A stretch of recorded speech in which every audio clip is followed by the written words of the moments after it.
T H Q گجر خان کے M S doctor عمر فاروق خالد رشوت لیتے رنگے ہاتھوں گرفتار۔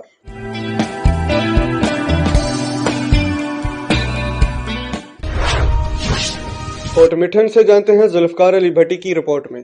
کوٹ مٹھن میں تجاوزات کی بھرمار، تجاوزات کرنے والوں نے شہریوں کو پریشان کر دیا۔ شہری شدید گرمی میں تجاوزات کے باعث بازار میں لمبی لمبی قطاریں لگ جاتی ہیں، جس سے عورتوں، بچوں اور بزرگوں کو گزرنے میں شدید مشکلات کا سامنا ہے۔ رجحان روڈ، دربار روڈ، قائد اعظم بازار، فریدی بازار اور پرانا تھانہ کی مارکیٹوں میں عوام کا پیدل چلنا بھی مشکل ہو گیا ہے۔ مارکیٹوں کے تمام دکانداروں نے سڑکوں پر پھٹے لگا کر سڑک کو بند کیا ہوا ہے۔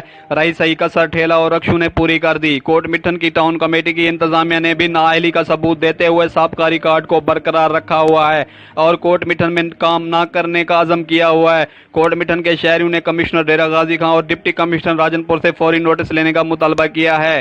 کیمرہ ٹیم کے ہمراہ ذوالفقار علی بھٹی، سامہ رحمان کے ساتھ گلوبل آئی ٹیم، تلنگانہ۔